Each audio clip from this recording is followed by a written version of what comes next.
April 11, April 16 இந்த 2 தேதிகளும் உங்கள் வாழ்க்கையில் ஒரு திருப்பு முனையாக இருக்கப் போகின்றன. நீங்கள் இந்த வீடியோவை பார்க்கிறீர்கள், இது தற்செயலில்லை. விதி என்ற ஒரு வார்த்தை வீடியோ தலைப்பில் இருக்கிறது. விதி என்றால் என்ன? விதி என்பது ஒரு திட்டம், சிவனின் திட்டம். அந்த திட்டத்தின்படி இன்று நீங்கள் இந்த வீடியோவை பார்க்கிறீர்கள். ஏப்ரல் 11 மற்றும் 16 பற்றிய இந்த ரகசியத்தை கேட்க வேண்டும் என்ற ஒரு இழுப்பு உள்ளே வந்தது. அந்த இழுப்பு சிவன் அனுப்பியது. இந்த வீடியோவில் என்ன தெரியும்? ஏப்ரல் 11 ஏன் சிறப்பான நாள் என்று, ஏப்ரல் 16 ஏன் இன்னும் சிறப்பான நாள் என்று, இந்த 2 நாட்களிலும் சிவன் என்ன வழிகாட்டுதல் கொடுக்கிறார் என்று, இந்த நாட்களில் என்ன செய்தால் வாழ்க்கை மாறும் என்று, மற்றும் சிவன் ரகசிய வழிகாட்டுதல் என்ன என்று கடைசியில் தெரியும். ஒரு வார்த்தை கூட தவறவிட வேண்டாம். கடைசி வரை இருங்கள். முதலில் ஒரு கதை சொல்கிறேன். திருவண்ணாமலையில் ஒரு கிழவர் இருந்தார். பெயர் தனபாலன். வயது 79. வாழ்க்கையில் நிறைய கஷ்டப்பட்டவர். ஆனால் ஒரு விஷயம் செய்தார். ஒவ்வொரு மாதமும் ஒரு குறிப்பிட்ட நாளில் கோயிலுக்கு போவார். அந்த நாள் அவருக்கு சிறப்பான நாள். யாரோ கேட்டார்கள், ஏன் அந்த நாள் மட்டும் சிறப்பானது? தனபாலன் சொன்னார், சிவன் அந்த நாளில் என்னோடு அதிகமாக பேசுகிறார். ஏனென்று தெரியாது. ஆனால் அந்த நாளில் கோயிலுக்கு போனால் ஒரு அமைதி வருகிறது, ஒரு தெளிவு வருகிறது, ஒரு வழி தெரிகிறது. கேட்டவர் கேட்டார், எந்த நாள் என்று எப்படி தெரிகிறது? தனபாலன் சொன்னார், மனசுக்குள் ஒரு இழுப்பு வருகிறது. அந்த நாளில் போ என்று சொல்கிறது. அந்த இழுப்பை நம்புகிறேன். இந்த கதை ஏன் சொன்னேன்? ஏனென்றால் நீங்கள் இந்த வீடியோவை திறந்தது அந்த இழுப்பே. ஏப்ரல் 11 மற்றும் 16 பற்றிய இந்த வீடியோவை பார்க்க வேண்டும் என்ற ஒரு இழுப்பு வந்தது. அந்த இழுப்பை நம்புங்கள், அது சிவன் வழிகாட்டுதல். இப்போது ஏப்ரல் 11 ஏன் சிறப்பான நாள் என்று பார்ப்போம். தமிழ் மாதங்களில் சித்திரை மாதம் மிகவும் சிறப்பானது. சித்திரை என்பது வருடத்தின் தொடக்கம், புத்தாண்டு, புதிய தொடக்கம், புதிய ஆரம்பம். ஏப்ரல் 11 அந்த சித்திரை மாதத்தின் தொடக்கத்தில் வருகிறது. அதாவது ஒரு புதிய சுழலின் ஆரம்பத்தில், புதிய ஆற்றல் நிரம்பிய நேரத்தில். சித்திரை மாதத்தில் சூரியன் மேஷராசியில் நுழைகிறான். மேஷம் என்பது ஆரம்பம், சிருஷ்டியின் தொடக்கம், சிவனின் படைப்பு சக்தி வெளிப்படும் நேரம். இந்த நேரத்தில் நாம் எடுக்கும் முடிவுகள், தொடங்கும் காரியங்கள், செய்யும் பிரார்த்தனைகள் மிகவும் சக்தி வாய்ந்தவை. ஏப்ரல் 11 அந்த சிறப்பான தொடக்கத்தின் ஒரு முக்கியமான நாள். இன்னும் ஆழமான சொல்கிறேன்.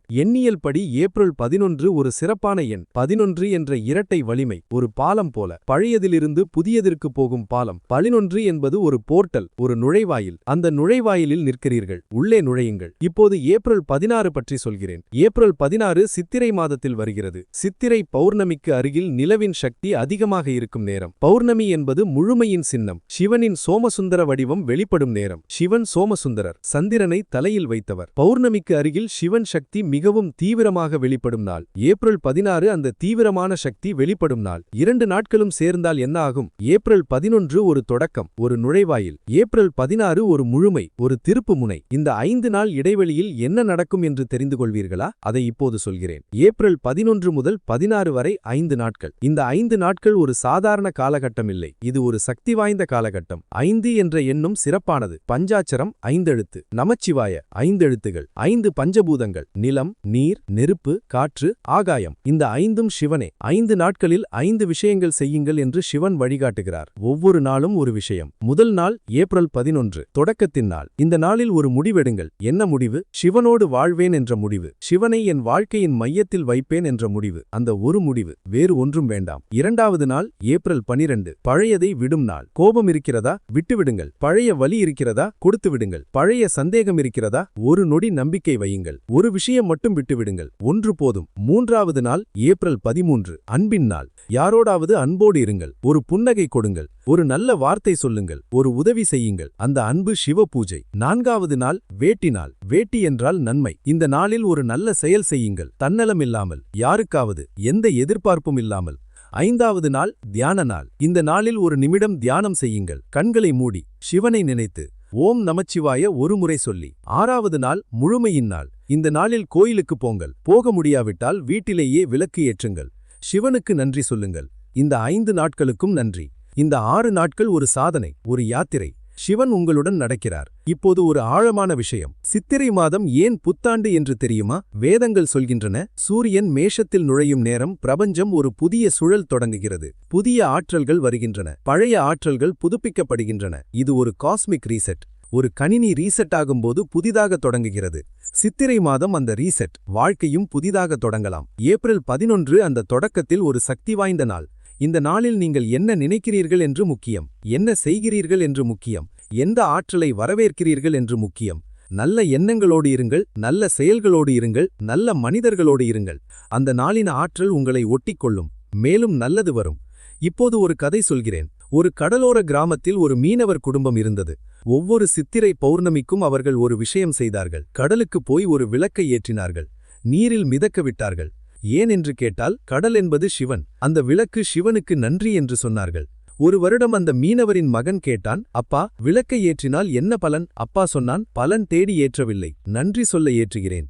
மகன் சொன்னான், பலன் வருகிறதா? அப்பா சொன்னான், நன்றியுள்ள மனசுக்கு மேலும் நன்மை வரும். அது பலன் அல்ல, அது இயல்பு. அந்த கதை என்னவென்றால், ஏப்ரல் 11 மற்றும் 16 நீங்கள் என்ன செய்தாலும் பலன் தேடி செய்யாதீர்கள். நன்றியோடு செய்யுங்கள், நேசத்தோடு செய்யுங்கள். அந்த மனநிலையிலேயே பலன் இருக்கிறது. இப்போது சித்திரை மாதத்தின் ஆன்மீக சிறப்பை ஆழமாக பார்ப்போம். சித்திரை நட்சத்திரம் என்று ஒரு நட்சத்திரம் இருக்கிறது. அது ஒரு மிகவும் பிரகாசமான நட்சத்திரம். சித்திரை மாதத்தில் அந்த நட்சத்திரம் வானத்தில் தெளிவாக தெரியும். சித்திரை என்ற வார்த்தையே சித்திரை என்று வருகிறது. சித்திரம் என்றால் படம், வண்ணம், அழகு. சிவன் இந்த மாதத்தில் வண்ணமயமான அழகான படம் போல வாழ்க்கையை உருவாக்குகிறார். புதிய வண்ணங்கள் தருகிறார், புதிய அழகு தருகிறார். உங்கள் வாழ்க்கையில் புதிய வண்ணங்கள் வேண்டுமா? இந்த மாதம் வரட்டும் என்று அனுமதியுங்கள். ஏப்ரல் 11 அந்த வண்ணங்கள் தொடங்கும் நாள். ஏப்ரல் 16 அந்த வண்ணங்கள் திடமாகும் நாள். இப்போது சிவன் ரகசிய வழிகாட்டுதல் பற்றி பேசுவோம். ரகசியம் என்று சொல்வது ஏன் என்றால், இந்த வழிகாட்டுதல் வெளியில் எங்கும் தெரியாது. கோயில் கலைஞர்கள் சொல்ல மாட்டார்கள், புத்தகங்களில் இருக்காது. ஆனால் நம் உள்ளத்தில் எப்போதும் இருக்கிறது. அந்த வழிகாட்டுதல் என்ன? இந்த நொடியில் வாழு. இந்த ஒரு வாக்கியம், இந்த நொடியில் வாழு. கடந்த காலத்தில் வாழாதே, அதை மாற்ற முடியாது. எதிர்காலத்தில் வாழாதே, அது வரவில்லை. இந்த நொடியில் வாழு. இந்த நொடி மட்டுமே உண்மை. இந்த நொடியில் சிவன் இருக்கிறார். இந்த நொடியில் அன்பு இருக்கிறது. இந்த நொடியில் வாழ்க்கை இருக்கிறது. ஏப்ரல் 11 வரும்போது இந்த நொடியில் வாழுங்கள். ஏப்ரல் 16 வரும்போது இந்த நொடியில் வாழுங்கள். அந்த நொடிகளில் சிவன் இருக்கிறார், அவரை காணலாம். இப்போது ஒரு கதை சொல்கிறேன். திருவண்ணாமலை கிரிவலம் நடக்கும்போது ஒரு விஷயம் நடக்கிறது. 14 கிலோமீட்டர் நடக்கிறோம். சில பேருக்கு கால் வலிக்கும், சோர்வு வரும். ஆனால் ஒரு பக்தர் சொன்னார், நான் கிரிவலம் போகும்போது ஒவ்வொரு அடியிலும் ஒரு நொடி மட்டும் இருக்கிறேன். அடுத்த அடி எங்கே என்று யோசிக்கவில்லை. இந்த அடி மட்டும், இந்த ஒரு நொடி மட்டும். அப்படி நடந்தால் களைப்பு தெரியாது, சிவன் தெரிகிறார். இந்த ஒரு வார்த்தையில் ஒரு மகா ரகசியம் இருக்கிறது. இந்த அடி மட்டும், இந்த ஒரு நொடி மட்டும். ஏப்ரல் 11 இந்த நொடியில் இருங்கள். ஏப்ரல் 16 இந்த நொடியில் இருங்கள். ஒவ்வொரு நொடியும் சிவனோடு வாழுங்கள். இப்போது மிக முக்கியமான ஒரு விஷயம். சிவராத்திரி கடந்தது. ஆனால் சித்திரை மாதம் தொடங்கும் இந்த ஏப்ரல் காலகட்டம் மற்றொரு சிறப்பான நேரம். சிவராத்திரியில் நாம் இரவு முழுவதும் விழித்திருக்கிறோம். அது சிவனோடு ஒரு நாள் கழிப்பது. ஆனால் சித்திரை மாதம் தொடங்கும் போது முழு மாதமே சிவனோடு கழிக்கலாம். ஒவ்வொரு நாளும் ஒரு சிவராத்திரி, ஒவ்வொரு நொடியும் சிவன் சந்திப்பு. ஏப்ரல் 11 அந்த மாதத்தின் சக்தி வாய்ந்த ஒரு நாள். ஏப்ரல் 16 இன்னும் சக்தி வாய்ந்த நாள். இந்த நாட்களில் என்ன செய்ய வேண்டும் என்று இப்போது விரிவாக சொல்கிறேன். ஏப்ரல் 11 செய்ய வேண்டியவை. காலையில் எழுந்தவுடன் ஒரு நொடி கண்களை மூடுங்கள். சிவா, இந்த புதிய நாளுக்கு நன்றி என்று சொல்லுங்கள். ஒரு வேண்டுதல் செய்யுங்கள். சிவா, இந்த மாதம் முழுவதும் என்னோடு இரு, என்னை வழிகாட்டு என்று. அன்று ஒரு புதிய நல்ல பழக்கம் தொடங்குங்கள். சின்னது போதும். தினமும் ஒரு நிமிடம் சிவனை நினைப்பேன் என்ற பழக்கம், அல்லது தினமும் ஒரு நல்ல செயல் செய்வேன் என்ற பழக்கம், அல்லது தினமும் ஒரு நன்றி சொல்வேன் என்ற பழக்கம். ஒரு பழக்கம் மட்டும். ஆரம்பிக்குங்கள், தொடருங்கள். ஏப்ரல் 16 செய்ய வேண்டியவை. இந்த நாளில் கோயிலுக்கு போங்கள். போக முடியாவிட்டால் வீட்டில் விளக்கேற்றுங்கள். சிவனுக்கு பூ சார்த்துங்கள். ஒரு நொடி அமர்ந்து தியானியுங்கள். அந்த நாளில் இந்த 5 நாட்களுக்கும் நன்றி சொல்லுங்கள். என்ன மாற்றம் வந்தது என்று கவனியுங்கள். சின்ன மாற்றமாக இருந்தாலும் கவனியுங்கள். ஒரு அமைதி வந்திருந்தால் அது மாற்றம். ஒரு தெளிவு வந்திருந்தால் அது மாற்றம். ஒரு நல்ல நொடி வந்திருந்தால் அது மாற்றம். சிவன் செயல்படுகிறார். கவனித்தால் தெரியும். இப்போது ஒரு நிறுத்தம். ஏப்ரல் 11 மற்றும் 16 பற்றி கேட்கும்போது உள்ளே ஒரு உணர்வு வருகிறதா? ஆமா, இந்த நாட்கள் முக்கியமானவை என்று. அந்த உணர்வே சிவன் வழிகாட்டுதல். கவனியுங்கள். இந்த வீடியோவை லைக் செய்யுங்கள். சேனலை சப்ஸ்கிரைப் செய்யுங்கள். ஏப்ரல் 16 வரும் முன்பு இன்னும் நிறைய சிவன் வழிகாட்டுதல் வீடியோக்கள் வரும். அவற்றை தவறவிடாதீர்கள். இந்த வீடியோவை உங்கள் குடும்பத்தினருடன் பகிர்ந்து கொள்ளுங்கள். அவர்களும் இந்த சக்தி வாய்ந்த நாட்களை தெரிந்து கொள்ளட்டும். அவர்கள் வாழ்க்கையிலும் சிவன் வழிகாட்டட்டும். தொடர்வோம். இப்போது ஒரு மிகவும் ஆழமான விஷயம் பேசுவோம். சிவன் ஏன் குறிப்பிட்ட நாட்களில் அதிகமாக செயல்படுகிறார் என்று கேட்கலாம். ஒரு விளக்கம் சொல்கிறேன். நதி ஒரு குறிப்பிட்ட இடத்தில் மிகவும் வேகமாக ஓடுகிறது. மற்ற இடங்களில் மெதுவாக ஓடுகிறது. ஏன்? அந்த இடத்தில் நிலத்தின் சாய்வு அதிகம். அதனால் நீர் வேகமாக ஓடுகிறது. பிரபஞ்சத்திலும் நாட்களும் அப்படித்தான். சில நாட்களில் காஸ்மிக் ஆற்றல் வேகமாக ஓடுகிறது, சில நாட்களில் மெதுவாக ஓடுகிறது. ஏப்ரல் 11 மற்றும் 16 அந்த வேகமாக ஓடும் நாட்கள். இந்த நாட்களில் செய்யும் ஆன்மீக பயிற்சிகள் வலுவாகும். இந்த நாட்களில் செய்யும் முடிவுகள் திடமாகும். இந்த நாட்களில் எடுக்கும் அடிகள் வேகமாக போகும். நதியில் வேகமாக ஓடும் இடத்தில் ஒரு படகு போனால் வேகமாக போகும். சக்தி குறைவாக வேண்டும். அதேபோல் இந்த சக்தி வாய்ந்த நாட்களில் ஒரு நல்ல விஷயம் செய்தால் குறைவான முயற்சியில்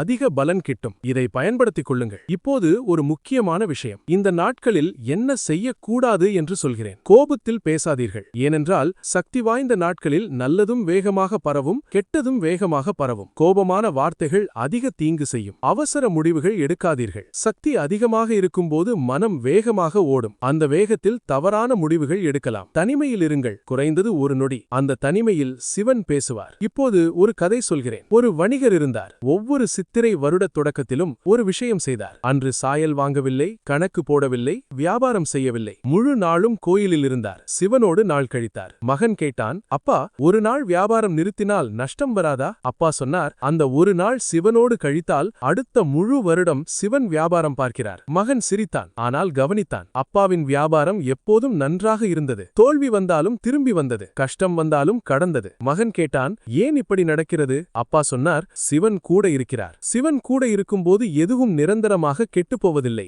இந்த கதை ஏப்ரல் 11 மற்றும் 16க்கு பொருந்தும். இந்த நாட்களில் சிவனோடு கழியுங்கள். அந்த நாட்கள் வாழ்க்கையில் ஒரு ஆசீர்வாதமாகும். இப்போது ஒரு மிகவும் ஆழமான விஷயம் பேசுவோம். சித்திரை மாதத்தில் சிவன் ஒரு குறிப்பிட்ட வழியில் பேசுகிறார். அந்த வழி என்னவென்றால் இயற்கையின் வழியாக. சித்திரை மாதத்தில் மாம்பழம் பழுக்கிறது, கோவை பழம் பழுக்கிறது, புத்தாண்டு காற்று வேறு மாதிரி வீசுகிறது, வெயில் ஒரு தனி கோணத்தில் வருகிறது. இவையெல்லாம் சிவன் சொல்கிறார். வாழ்க்கை பழுக்கிறது, இனிமையாகிறது, புதுமையாகிறது. ஏப்ரல் 11 மற்றும் 16இல் வெளியே வாருங்கள். வானத்தை பாருங்கள், காற்றை உணருங்கள், மரங்களை பாருங்கள், இயற்கையில் சிவனை பாருங்கள். ஒரு கதை. ஒரு கிழவர் ஒவ்வொரு சித்திரை மாதத்திலும் ஒரு மாமரத்தின் கீழ் உட்காருவார். மாம்பழத்தின் வாசனையை உணர்வார். சிவனுக்கு நன்றி சொல்வார். யாரோ கேட்டார்கள், மாமரத்தில் சிவன் எங்கே இருக்கிறார்? கிழவர் சொன்னார், இந்த வாசனை யார் வைத்தார்? இந்த இனிமை யார் தந்தார்? சிவன். இந்த வாசனை சிவன், இந்த இனிமை சிவன். இந்த பார்வை வாழ்க்கையை மாற்றும். எங்கும் சிவன் தெரிவார். ஒவ்வொரு நொடியும் நன்றி வரும். ஏப்ரல் 11 மற்றும் 16இல்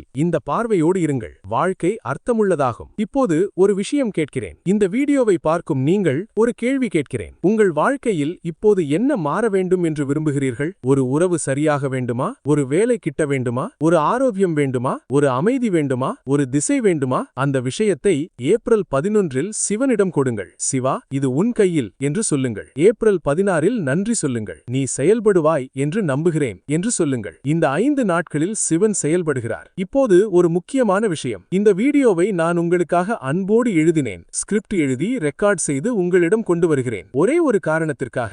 ஏப்ரல் 11 மற்றும் 16 சிறப்பான நாட்கள் என்று தெரிந்து கொண்டு நீங்கள் அதை பயன்படுத்திக் கொள்ள வேண்டும் என்று. சிவன் வழிகாட்டுதல் உங்கள் வாழ்க்கையை தொட வேண்டும் என்று. இது என் சேவை, சிவனுக்கும் உங்களுக்கும். இப்போது சித்திரை பிரம்மோஸ்தவம் பற்றி பேசுவோம். சித்திரை மாதத்தில் நிறைய கோயில்களில் பிரம்மோஸ்தவம் நடக்கிறது. திருப்பதியில், திருச்செந்தூரில், மதுரையில், கோயம்புத்தூரில். இந்த உற்சவங்கள் ஏன் இந்த மாதத்தில் நடக்கின்றன?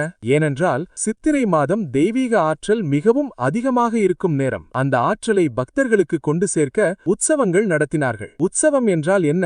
உற்சவம் என்றால் வெளியே வருவது. உற்சவம் என்றால் கோயிலில் உள்ள சிவன் வெளியே வருகிறார், மக்களோடு நடக்கிறார், மக்களோடு பேசுகிறார். ஏப்ரல் 11 மற்றும் 16 அந்த உற்சவத்தின் ஒரு பகுதி. சிவன் வெளியே வருகிறார், உங்களோடு நடக்கிறார். இந்த நாட்களில் கோயிலுக்கு போங்கள். உற்சவம் நடந்தால் பார்க்க போங்கள். அந்த ஆற்றலை உள்வாங்கிக் கொள்ளுங்கள். இப்போது ஒரு கதை சொல்கிறேன். ஒரு வயோதிக மனிதர் இருந்தார். வயது 85. ஒவ்வொரு சித்திரை மாதத்திலும் ஒரு கோயிலில் உற்சவம் நடக்கும். அவர் அந்த உற்சவத்தில் நிற்பார்கள். ஒரு நீண்ட நேரம் நிற்பார்கள். சிவன் வழியில் போகும்போது ஒரு மலரை சார்த்துவார்கள். கண்கள் நிரம்பும். யாரோ கேட்டார்கள், ஏன் அழுகிறீர்கள்? அவர்கள் சொன்னார்கள், ஒவ்வொரு சித்திரையும் சிவன் என்னோடு நடக்கிறார். இந்த வயதில் என்னோடு நடக்கிறார். இந்த கண்ணீர் வலி அல்ல, நன்றியின் கண்ணீர். இந்த வாக்கியம் மிகவும் ஆழமானது. நன்றியின் கண்ணீர். ஏப்ரல் 16 அந்த நன்றியின் கண்ணீரின் நாள். சிவன் உங்களோடு நடக்கிறார். நன்றி சொல்லுங்கள். கண்ணீர் வந்தால் வரட்டும், அது சிவ கிருபை. இப்போது ஒரு மிகவும் முக்கியமான விஷயம். இந்த நாட்களில் என்ன நினைக்கிறோம் என்பது முக்கியம். ஒரு உண்மை சொல்கிறேன். நாம் நினைப்பதே நம் வாழ்க்கையை உருவாக்குகிறது.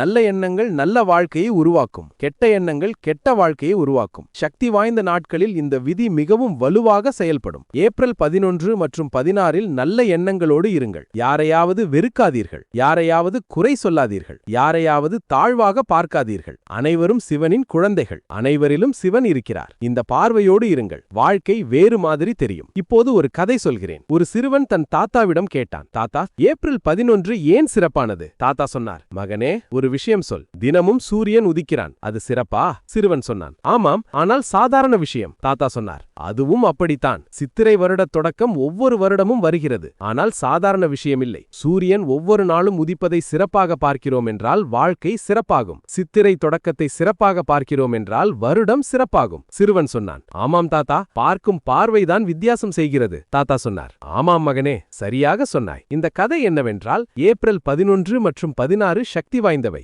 ஆனால் அவற்றை சக்தி வாய்ந்தவையாக பார்க்கும்போது மட்டுமே அந்த சக்தி வருகிறது. நம்பிக்கையோடு பாருங்கள், சிவன் சக்தி வரும். இப்போது ஒரு ஆழமான தத்துவம். சித்திரை மாதம் ஒரு தத்துவத்தை கொண்டிருக்கிறது. சித்திரை என்றால் சித்திரம், படம். ஆனால் சித்த என்றால் சிந்தனை. சித்தர்கள் யார்? சிந்திப்பவர்கள், உண்மையை தேடுபவர்கள். சித்திரை மாதம் சித்தர்களின் மாதம், ஆழமாக சிந்திக்கும் மாதம், உண்மையை தேடும் மாதம். ஏப்ரல் 11 மற்றும் 16 ஒரு ஆழமான கேள்வி கேளுங்கள். நான் யார்? என்ன தேடுகிறேன்? வாழ்க்கையில் என்ன அர்த்தம் என்று. இந்த கேள்விகளுக்கு உடனே பதில் வராது, ஆனால் கேட்பதே ஒரு ஆரம்பம். சிவன் வழிகாட்டுவார். இப்போது ஒரு கதை சொல்கிறேன். ஒரு இளைஞன் ஒரு ஞானியிடம் கேட்டான், சுவாமி, வாழ்க்கையில் என்ன தேட வேண்டும்? ஞானி சொன்னார், ஒரு கேள்வி கேள், நான் யார் என்று. இளைஞன் சொன்னான், நான் ரவி, 25 வயது, மேனேஜரி வேலை. ஞானி சொன்னார், அவையெல்லாம் பெயர்களும் வயதும் வேலையும், நீ யார்? இளைஞன் யோசித்தான், பதில் தெரியவில்லை. ஞானி சொன்னார், அந்த தெரியாத இடத்தில் சிவன் இருக்கிறார், தொடர்ந்து கேள், ஒரு நாள் தெரியும். இளைஞன் அன்றிலிருந்து தினமும் ஒரு நிமிடம் அந்த கேள்வி கேட்டான், நான் யார்? முதல் ஒரு வருடத்தில் ஒரு ஆழமான அமைதி வந்தது.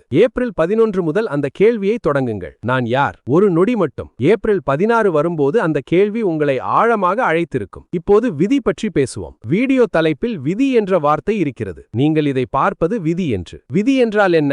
விதி என்பது சிவன் திட்டம். நம் வாழ்க்கையில் சில விஷயங்கள் சிவன் திட்டமிட்டு நடக்கின்றன, சில விஷயங்கள் நம் தேர்வினால் நடக்கின்றன. விதியும் சுதந்திரமும் சேர்ந்து வாழ்க்கையை உருவாக்குகின்றன. நீங்கள் இந்த வீடியோவை பார்ப்பது விதி, ஆனால் இந்த வீடியோவில் இருந்து என்ன கற்றுக்கொள்கிறீர்கள், என்ன செய்கிறீர்கள் என்பது உங்கள் தேர்வு. விதி கதவை திறக்கிறது, நம் சுதந்திரம் உள்ளே நுழைகிறது. இந்த வீடியோ ஒரு திறந்த கதவு. ஏப்ரல் 11 மற்றும் 16 ஒரு திறந்த கதவு. உள்ளே நுழைவீர்களா? இப்போது ஒரு ஆழமான கதை சொல்கிறேன். ஒரு வணிகரின் வாழ்க்கையில் 3 முறை ஒரே மாதிரியான வாய்ப்பு வந்தது. முதல் முறை கவனிக்கவில்லை, இரண்டாவது முறை பார்த்தான், ஆனால் தயங்கினான், மூன்றாவது முறை ஏற்றுக்கொண்டான். ஒரு ஆசிரியர் கேட்டார், 3 முறையும் ஒரே வாய்ப்பு ஏன் வந்தது என்று தெரியுமா? வணிகர் சொன்னான், தெரியாது. ஆசிரியர் சொன்னார், சிவன் ஒரு வாய்ப்பை கொடுக்கிறார், நாம் கவனிக்காவிட்டால் இன்னொரு வாய்ப்பாக கொடுக்கிறார், நாம் தயங்கினால் இன்னொரு வடிவத்தில் கொடுக்கிறார், ஆனால் எப்போது ஒரு முறை ஏற்றுக்கொள்ள வேண்டும். வணிகர் சொன்னான், மூன்றாவது முறை ஏற்றுக்கொண்டேன், வாழ்க்கை மாறியது. ஆசிரியர் சொன்னார், விதி வாய்ப்பை கொடுக்கிறது, சுதந்திரம் ஏற்றுக்கொள்கிறது. இந்த கதை ஏப்ரல் 11 மற்றும் 16க்கு பொருந்தும். சிவன் இந்த நாட்களில் ஒரு வாய்ப்பை கொடுக்கிறார். ஏற்றுக்கொள்வீர்களா? ஏற்றுக்கொள்வது என்றால் என்ன? ஒரு நல்ல பழக்கம் தொடங்குவது, ஒரு முடிவு எடுப்பது, ஒரு பிரார்த்தனை செய்வது, ஒரு கோவிலுக்கு போவது, ஒரு நொடி தியானம் செய்வது, ஒரு விஷயம் மட்டும், ஆனால் செய்யுங்கள். இப்போது இன்னொரு ஆழமான விஷயம். சித்திரை மாதத்தில் சிவன் கவிஞர்களை ஆசீர்வதிக்கிறார் என்று சொல்கிறார்கள். ஏன் கவிஞர்கள்? ஏனென்றால் கவிஞர்கள் சிவனை அழகாக சொல்கிறார்கள். மாணிக்கவாசகர் போல, திருஞான சம்பந்தர் போல, திருமூலர் போல அவர்கள் சித்திரை மாதத்தில் மிகவும் ஆழமான பாடல்கள் பாடியிருக்கிறார்கள். இந்த மாதத்தில் படைப்பாற்றல் அதிகமாகும், கலைமனம் விழிக்கும், அழகை பார்க்கும் திறன் வரும். ஏப்ரல் 11 மற்றும் 16 ஒரு கவிதை எழுதுங்கள், ஒரு ஓவியம் வரையுங்கள், ஒரு பாடல் பாடுங்கள், ஒரு புல்லாங்குழல் ஊதுங்கள், ஒரு மலர் வரிசை போடுங்கள். எந்த கலையாக இருந்தாலும் அதை செய்யுங்கள். சிவன் அந்த கலையில் வருவார். கலையே ஆன்மீகம், ஆன்மீகமே கலை. இப்போது ஒரு கதை சொல்கிறேன். ஒரு ஓவியர் இருந்தார், வயது 40. ஒவ்வொரு சித்திரை வருட தொடக்கத்திலும் ஒரு சிவன் படம் வரைவார். அந்த படம் மிகவும் அழகாக வரும். யாரோ கேட்டார்கள், ஏன் இந்த மாதத்தில் மட்டும் மிகவும் அழகாக வருகிறது? ஓவியர் சொன்னார், இந்த மாதத்தில் சிவன் என் கைகளை வழிகாட்டுகிறார். நான் வரைவதில்லை, சிவன் வரைகிறார். இந்த பணிவான வார்த்தைகள் ஒரு ஆழமான உண்மை சொல்கின்றன. சித்திரை மாதத்தில் சிவன் நம் கைகளை வழிகாட்டுகிறார். நாம் செய்வதில்லை, சிவன் செய்கிறார். நாம் ஒரு கருவி மட்டுமே. இந்த பணிவு ஏப்ரல் 11 வரட்டும். நான் செய்வதில்லை, சிவன் செய்கிறார் என்று நினையுங்கள். அந்த நினைவில் காரியங்கள் நடக்கும். இப்போது ஒரு கதை சொல்கிறேன். இது கேட்கும்போது ஒரு சந்தோஷம் வரலாம். ஒரு குழந்தை தன் தாயிடம் கேட்டது, அம்மா, ஏப்ரல் 11 என்ன விசேஷம்? அம்மா சொன்னார், புத்தாண்டு வருகிறது. குழந்தை கேட்டது, கேட்டது, அப்ப கோடி கோடி உயிர்களுக்கும் புத்தாண்டு. அம்மா சொன்னார். ஆமாம். குழந்தை சொன்னது, அப்போ சிவன் கோடி கோடி பரிசு கொடுக்கிறார். அம்மா சிரித்தார். ஆமாம். குழந்தை கேட்டது, என் பரிசு என்ன? அம்மா சொன்னார், நீ என்ன தேடுகிறாயோ அது. குழந்தை ஒரு நொடி யோசித்தது. பிறகு சொன்னது, நான் சந்தோஷம் தேடுகிறேன். அம்மா சொன்னார், அது உனக்கு கிட்டும். குழந்தை சிரித்தது. இந்த கதை என்னவென்றால், ஏப்ரல் 11 நீங்கள் என்ன தேடுகிறீர்கள் என்று சிவனிடம் சொல்லுங்கள். உண்மையாக சொல்லுங்கள். அவர் கொடுப்பார். இப்போது ஒரு ஆழமான விஷயம் பேசுவோம். ஏன் இந்த குறிப்பிட்ட நாட்கள் உங்கள் வாழ்க்கையில் முக்கியம் என்று. பிரபஞ்சம் ஒரு சக்கரம் போல சுழல்கிறது. ஒவ்வொரு சுழலும் ஒரு ஆண்டு. ஒவ்வொரு ஆண்டும் சில முக்கியமான புள்ளிகள் வருகின்றன. அந்த புள்ளிகளில் சிவன் சக்தி அதிகமாக வெளிப்படுகிறது. ஏப்ரல் 11 அப்படிப்பட்ட ஒரு புள்ளி. வருடத் தொடக்கத்தின் சக்தி வாய்ந்த நாள். ஏப்ரல் 16 இன்னொரு புள்ளி. பௌர்ணமியின் நிறைவின் நாள். இந்த இரண்டு புள்ளிகளும் சேர்ந்தால் ஒரு சக்தி வாய்ந்த இடைவெளி, ஒரு ஆன்மீக சாளல். அந்த சாளல் திறந்திருக்கும் போது உள்ளே வாருங்கள். சிவன் இருக்கிறார், வழிகாட்டுகிறார். ஒரு கதை சொல்கிறேன். ஒரு மூதாட்டி இருந்தார்கள். வயது 90. ஒவ்வொரு சித்திரை வருட தொடக்கத்திலும் ஒரு விஷயம் செய்தார்கள். வீட்டு வாசலை மிகவும் அழகாக சுத்தம் செய்தார்கள். கோலம் போட்டார்கள். மாவிலை தோரணம் கட்டினார்கள். யாரோ கேட்டார்கள், அம்மா, இந்த வயதில் இவ்வளவு கஷ்டம் ஏன்? மூதாட்டி சொன்னார்கள், சிவன் வருகிறார், வாசல் அழகாக இருக்க வேண்டும். கேட்டவர் கேட்டார், சிவன் எப்போது வருவார்? மூதாட்டி சொன்னார்கள், சித்திரை முதல் நாள் வருவார். வருடத்தில் ஒரு முறை சிறப்பாக வருவார். நான் தயாராக இருக்கிறேன். கேட்டவர் ஒரு நொடி சும்மா இருந்தார். பிறகு சொன்னார், நான் வீட்டை சுத்தம் செய்யவில்லை, வாழ்க்கையையும் சுத்தம் செய்யவில்லை. சிவன் எப்படி வருவார்? மூதாட்டி சொன்னார்கள், இன்று தொடங்கு, நாளை தொடங்கினால் நாளை வருவார். அன்றும் நல்லது. இந்த கதை ஏப்ரல் 11க்கு மிகவும் பொருந்தும். வாழ்க்கையை சுத்தம் செய்யுங்கள். கோபங்களை விலக்குங்கள். பழைய வலிகளை கொடுத்து விடுங்கள். சிவன் வர தயாராகுங்கள். சிவன் வருவார். ஏப்ரல் 11 வருவார். ஏப்ரல் 16 வருவார். ஒவ்வொரு நாளும் வருவார். நாம் தயாராக இருக்க வேண்டும். இப்போது ஒரு விசேஷமான பயிற்சி சொல்கிறேன். ஏப்ரல் 11 முதல் 16 வரை ஒவ்வொரு நாளும் செய்யலாம். காலையில் எழுந்தவுடன் பெட்டிலேயே கண்களை மூடி இந்த கேள்வி கேளுங்கள். இன்று நான் சிவனுக்காக என்ன செய்வேன் என்று. ஒரு பதில் வரும். சின்னதாக இருந்தாலும் பரவாயில்லை. ஒரு நல்ல வார்த்தை, ஒரு புன்னகை, ஒரு நன்றி, ஒரு மன்னிப்பு. அந்த ஒரு விஷயத்தை அன்று செய்யுங்கள். ஒவ்வொரு நாளும் ஒரு விஷயம். 6 நாட்களில் 6 விஷயங்கள். அந்த 6 விஷயங்கள் வாழ்க்கையில் ஒரு மாற்றத்தை கொண்டு வரும். இப்போது ஒரு முக்கியமான விஷயம். ஏப்ரல் 16 ஒரு சிறப்பான தியான முறை சொல்கிறேன். அன்று நிலவு உதிக்கும் போது வெளியே வாருங்கள். நிலவை பாருங்கள். சிவன் தலையில் இந்த நிலவை வைத்திருக்கிறார் என்று நினையுங்கள். ஓம் நமச்சிவாய என்று ஒரு முறை சொல்லுங்கள். நிலவை நோக்கி, சிவனை நோக்கி. பிறகு மனசில் சொல்லுங்கள், சிவா, இந்த 6 நாட்களில் உன்னோடு இருந்தாய். நன்றி. இனியும் இரு. நன்றி. அவ்வளவுதான். 2 நிமிடம் மட்டும். ஆனால் அந்த 2 நிமிடம் ஒரு ஆண்டு முழுவதும் சிவனோடு இணைத்திருக்கும். இப்போது ஒரு மிகவும் ஆழமான விஷயம். ஏப்ரல் 11 மற்றும் 16 சிறப்பானவை. ஆனால் ஒரு கேள்வி கேட்கலாம். இந்த நாட்கள் கடந்து போனால் என்ன? வாய்ப்பு போய்விட்டதா? இல்லை. ஏனென்றால் சிவன் எல்லா நாட்களிலும் இருக்கிறார். ஏப்ரல் 11 இருக்கிறார், மே 1 இருக்கிறார், ஜூன் 15 இருக்கிறார். ஒவ்வொரு நாளும் இருக்கிறார். ஏப்ரல் 11 மற்றும் 16 ஒரு ஆரம்பம். அந்த ஆரம்பத்திலிருந்து தொடருங்கள். தினமும் தொடருங்கள். தொடர்ச்சியே ஆன்மீகத்தின் திறவுகோல். ஒரு விதை ஒரு நாள் மட்டும் நீர் பெற்றால் வளராது. ஒவ்வொரு நாளும் நீர் பெற்றால் வளரும். ஆன்மீகமும் அப்படித்தான். ஒரு நாள் மட்டும் போதாது. ஒவ்வொரு நாளும் வேண்டும். ஏப்ரல் 11 தொடங்கினால் ஏப்ரல் 12, 13, 14, 15, 16, 17 தொடருங்கள். மே மாதத்திலும் தொடருங்கள். ஜூன் மாதத்திலும் தொடருங்கள். வாழ்க்கை மாறும். நிச்சயம் மாறும். இப்போது ஒரு கடைசி ஆழமான கதை சொல்கிறேன். ஒரு அம்மா தன் மகனிடம் சொன்னார், மகனே, ஒவ்வொரு சித்திரை வருடத் தொடக்கத்திலும் நான் ஒரு விஷயம் செய்வேன். ஒரு புதிய நடைமுறை தொடங்குவேன். மகன் கேட்டான், என்ன நடைமுறை? அம்மா சொன்னார், ஒவ்வொரு வருடமும் ஒரு நல்ல பழக்கம். ஒரு வருடம் தினமும் கோயிலுக்கு போனேன். ஒரு வருடம் தினமும் ஒரு நல்ல வார்த்தை சொன்னேன். ஒரு வருடம் தினமும் ஒரு மனிதரிடம் புன்னகைத்தேன். மகன் கேட்டான், இவையெல்லாம் கஷ்டமில்லையா? அம்மா சொன்னார், ஆரம்பத்தில் கஷ்டம், ஆனால் ஒரு மாதத்தில் பழகும். ஒரு வருடத்தில் இயல்பாகும். மகன் கேட்டான், ஏன் இப்படி செய்கிறீர்கள்? அம்மா சொன்னார், சிவன் ஒவ்வொரு வருடமும் ஒரு புதிய வாய்ப்பு கொடுக்கிறார். அந்த வாய்ப்பை பயன்படுத்த வேண்டும். மகன் ஒரு நொடி சும்மா இருந்தான். பிறகு சொன்னான், அம்மா, இந்த சித்திரையில் நானும் ஒரு நல்ல பழக்கம் தொடங்குவேன். அம்மா சிரித்தார். சொன்னார், சிவன் மகிழ்கிறார். இந்த கதை போதும். ஏப்ரல் 11 ஒரு நல்ல பழக்கம் தொடங்குங்கள். ஏப்ரல் 16 அந்த பழக்கத்தை திடப்படுத்துங்கள். மாதம் முழுவதும் தொடருங்கள். வருடம் முழுவதும் தொடருங்கள். சிவன் மகிழ்வார். உங்கள் வாழ்க்கை மாறும். இப்போது ஏப்ரல் 11 மற்றும் 16க்கு இடையே உள்ள 5 நாட்களில் நடக்கும் ஒரு விசேஷமான விஷயம் சொல்கிறேன். 5 நாட்கள், 5 பஞ்சபூதங்கள். ஒவ்வொரு நாளும் ஒரு பூதத்தோடு தொடர்பு கொள்ளலாம். முதல் நாள் ஏப்ரல் 11 நிலம் தொடர்பு. வெறும் காலால் பூமியில் நடங்கள். மண்ணை உணருங்கள். பூமியோடு தொடர்பு கொள்ளுங்கள். சிவன் நிலமாக இருக்கிறார். அந்த தொடர்பை உணருங்கள். இரண்டாவது நாள் ஏப்ரல் 12 நீர் தொடர்பு. ஒரு நதியில் அல்லது கடலில் போங்கள் அல்லது ஒரு பாத்திரத்தில் தண்ணீர் வையுங்கள். அந்த தண்ணீரை கவனியுங்கள். சிவன் நீரில் இருக்கிறார். கவனியுங்கள். 3வது நாள் ஏப்ரல் 13 நெருப்பு தொடர்பு. ஒரு விளக்கை ஏற்றுங்கள். அந்த சுடரை பாருங்கள். சிவன் நெருப்பில் இருக்கிறார். அந்த ஒளியில் சிவனை பாருங்கள். 4வது நாள் ஏப்ரல் 14 காற்று தொடர்பு. வெளியில் போங்கள். காற்றை உணருங்கள். சுவாசித்துங்கள். சிவன் காற்றில் இருக்கிறார். ஒவ்வொரு சுவாசமும் சிவன். 5வது நாள் ஏப்ரல் 15 ஆகாயம் தொடர்பு. வானத்தை பாருங்கள். வெறிச்சோடிய வானமோ நட்சத்திரங்கள் நிறைந்த வானமோ எப்படி இருந்தாலும் பாருங்கள். சிவன் ஆகாயத்தில் இருக்கிறார். அந்த அகண்ட வெளியில் சிவன் இருக்கிறார். 6வது நாள் 5ம் சேர்த்து சிவனை பாருங்கள். நிலம், நீர், நெருப்பு, காற்று, ஆகாயம் எல்லாமே சிவன். எல்லாவற்றிலும் சிவனை பாருங்கள். அந்த பார்வையே ஞானம்.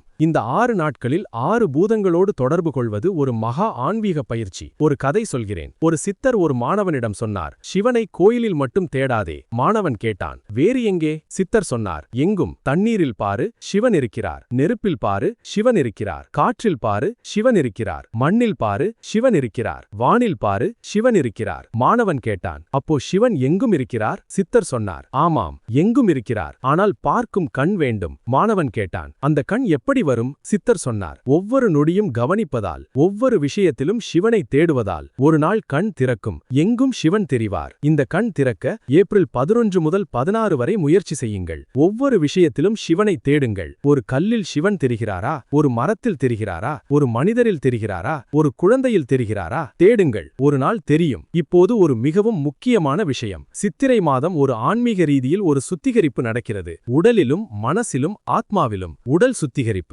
இந்த மாதத்தில் இலகுவான உணவு சாப்பிடுங்கள். நீராடுங்கள். தூக்கம் சரியாக எடுங்கள். உடல் தூய்மையாக இருந்தால் ஆன்மீக ஆற்றல் வெளிப்படும். மன சுத்திகரிப்பு. பழைய கோபங்களை விடுங்கள். பழைய சந்தேகங்களை விடுங்கள். பழைய வழிகளை சிவனிடம் கொடுங்கள். மனசு இலகுவாகட்டும். ஆத்ம சுத்திகரிப்பு. தினமும் ஒரு நொடி தியானம், ஒரு மந்திரம், ஒரு பிரார்த்தனை. ஆத்மா தூய்மையாகட்டும். இந்த 3 சுத்திகரிப்புகளும் ஏப்ரல் 11 முதல் 16 வரை செய்யுங்கள். சுத்தமான உடல், சுத்தமான மனம், சுத்தமான ஆத்மாவில் சிவன் வெளிப்படுவார். இப்போது ஒரு அழகான கதை. ஒரு கோயிலில் ஒரு அர்ச்சகர் இருந்தார். வயது 60. வாழ்நாள் முழுவதும் சிவனுக்கு பூஜை செய்தவர். ஒரு சித்திரை மாதத்தில் ஒரு மாணவன் கேட்டான், ஐயா, வாழ்க்கையில் ஒரே ஒரு விஷயம் சொல்லுங்கள். சிவன் பற்றி கற்றுக்கொண்ட மிகவும் முக்கியமான விஷயம். அர்ச்சகர் ஒரு நொடி யோசித்தார். பிறகு சொன்னார், சிவன் காத்திருக்கவில்லை, சிவன் இருக்கிறார். அவ்வளவுதான். காத்திருப்பு நம் பக்கம். நாம் திரும்பி பார்க்கும்போது சிவன் எப்போதும் இருந்தார் என்று தெரியும். மாணவன் சொன்னான், இந்த ஒரு வாக்கியம் போதும். அர்ச்சகர் சொன்னார், ஆமாம், இந்த ஒரு வாக்கியம் போதும். சிவன் இருக்கிறார், எப்போதும் இருக்கிறார். ஏப்ரல் 11லும் இருக்கிறார். ஏப்ரல் 16லும் இருக்கிறார். இந்த நொடியும் இருக்கிறார். இந்த ஒரு உண்மை போதும். வாழ்க்கை வேறு மாதிரி தெரியும். இப்போது இந்த வீடியோவின் மகா ரகசியத்திற்கு வருகிறோம். சிவன் ரகசிய வழிகாட்டுதல் என்று தலைப்பில் இருக்கிறது. அந்த ரகசியம் என்ன? ஏப்ரல் 11 மற்றும் 16 சக்தி வாய்ந்த நாட்கள் என்று சொன்னோம். அது உண்மை. ஆனால் உண்மையான ரகசியம் வேறு. உண்மையான ரகசியம் என்னவென்றால், ஒவ்வொரு நாளும் ஒரு ஏப்ரல் 11, ஒவ்வொரு நொடியும் ஒரு சித்திரை புத்தாண்டு. ஏனென்றால் சிவன் இந்த நொடியில் இருக்கிறார். இந்த நொடியில் புதிய ஆரம்பம் சாத்தியம். இந்த நொடியில் சிவசக்தி வெளிப்படும். ஏப்ரல் 11 சிறப்பானது. ஆனால் இந்த நொடியும் சிறப்பானது. ஒவ்வொரு நொடியும் சிறப்பானது. ஏப்ரல் 11 மற்றும் 16 கற்றுக் கொடுப்பது என்னவென்றால், ஒவ்வொரு நொடியையும் இப்படி பாரு என்று. இதுவே சிவன் ரகசிய வழிகாட்டுதல். ஒவ்வொரு நொடியையும் ஒரு புத்தாண்டாக பாரு. ஒவ்வொரு நொடியையும் ஒரு புதிய தொடக்கமாக பாரு. ஒவ்வொரு நொடியையும் சிவன் கொடுத்த ஒரு வரமாக பாரு. இந்த பார்வை வந்தால் வாழ்க்கை மாறும். ஏப்ரல் 11 மற்றும் 16 அந்த பார்வையை வளர்க்கும் நாட்கள். நமக்கு பழக்கப்படுத்தும் நாட்கள். அந்த பார்வை பழகினால் ஒவ்வொரு நாளும் அந்த பார்வையோடு வாழலாம். இதுவே சிவன் ரகசியம். ஒரு கதை சொல்கிறேன். இது இந்த வீடியோவின் கடைசி கதை. ஒரு தாத்தா தன் பேரனிடம் சொன்னார், மகனே, ஒவ்வொரு நாளும் ஒரு புத்தாண்டு என்று நினைத்துக்கொள். பேரன் கேட்டான், எப்படி? தாத்தா சொன்னார், காலையில் எழும்போது இது ஒரு புதிய நாள். முன்பு ஒருபோதும் வரவில்லை, இனி வரவும் வராது. இந்த நாள் மட்டுமே. இந்த நாளை பயன்படுத்திக்கொள். பேரன் சொன்னான், அப்போ ஒவ்வொரு நாளும் முக்கியம். தாத்தா சொன்னான், ஆமாம், ஒவ்வொரு நாளும் சிவன் தரும் பரிசு. பேரன் சொன்னான், அப்போ நான் ஒவ்வொரு நாளும் நன்றாக வாழ வேண்டும். தாத்தா சொன்னான், அதுவே போதும். இந்த ஒரு கதை போதும். ஒவ்வொரு நாளும் சிவன் தரும் பரிசு. ஒவ்வொரு நொடியும் சிவன் தரும் ஒரு கொடை. ஒவ்வொரு சுவாசமும் சிவன் அனுப்பும் ஒரு செய்தி. இந்த ஒரு உண்மை உணர்ந்தால் வாழ்க்கை வேறு மாதிரி தெரியும். ஏப்ரல் 11 அந்த உண்மையை தொடங்கும் நாள். ஏப்ரல் 16 அந்த உண்மையை திடப்படுத்தும் நாள். இந்த 2 நாட்களையும் தவற விடாதீர்கள். இப்போது இந்த வீடியோவில் நாம் கற்றதை சுருக்கமாக சொல்கிறேன். ஏப்ரல் 11 சித்திரை தொடக்கத்தின் சக்தி வாய்ந்த நாள். ஒரு புதிய தொடக்கம், ஒரு முடிவெடுங்கள், ஒரு நல்ல பழக்கம் தொடங்குங்கள், சிவனிடம் ஒரு வேண்டுகோள் வையுங்கள். ஏப்ரல் 16 சித்திரை பௌர்ணமிக்கு அருகில், சிவன் சந்திர சக்தி அதிகம் வெளிப்படும் நாள். கோயிலுக்கு போங்கள், விளக்கு ஏற்றுங்கள், நன்றி சொல்லுங்கள். இந்த 5 நாட்களில் 6 காரியங்கள் செய்யுங்கள். முடிவு, விடுவிடல், அன்பு, நல்ல செயல், தியானம், நன்றி. சிவன் ரகசிய வழிகாட்டுதல் என்னவென்றால், ஒவ்வொரு நொடியும் ஒரு சித்திரை புத்தாண்டு. ஒவ்வொரு நொடியும் சிவன் தரும் ஒரு பரிசு. இந்த ஒரு உண்மையை மனசில் வையுங்கள். இப்போது ஒரு இறுதி தியானம். கண்களை மூடுங்கள். ஒரு ஆழமான மூச்சு.